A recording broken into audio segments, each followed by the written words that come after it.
Pastor Paul Enenche of Dunamis International Gospel Center has urged Nigerians not to give up on God and the country.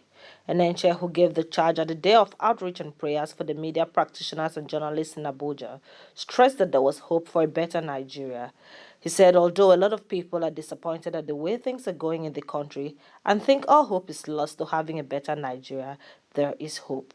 Where we are today in Nigeria would have been child's play compared to where we would have been if not for prayer. Like I've said all the time, there are nations that didn't experience near what we have seen and gone into implosion.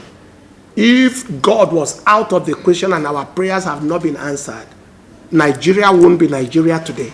And so we have the cause to appreciate God and thank Him for keeping us where we are today. And I believe that if God has done that for us so far, that the possibility of Him doing it completely, so that our land is free of disastrous things, the things we are hearing of kidnapping, herdsmen things, and terrorism and so on, that God will ultimately hear us and delete it from the land. So we have the cause to thank God. He encouraged Nigerians to remain steadfast and not give up on the possibilities that lie ahead, because the God who brought us from yesterday into our today will take us from today into tomorrow. Let's not give up on God. Let's not give up on Nigeria. The God who brought us from yesterday into our today will take us from today into tomorrow. They just not give up. Let's not give up.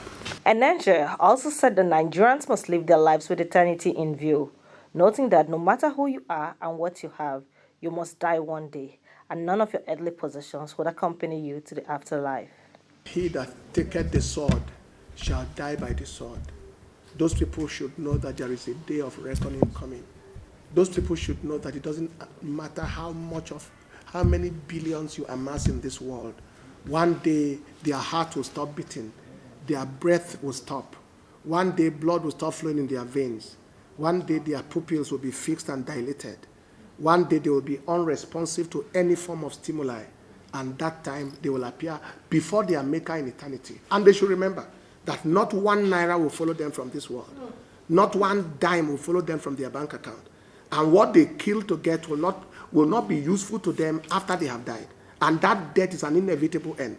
They should know. And they will face a judge, a God, an authority that cannot be influenced, that cannot be compromised, that cannot be spoken to and cannot be bribed. They should know that, and that a day is coming, that all doesn't end in this world. There is life in the afterlife.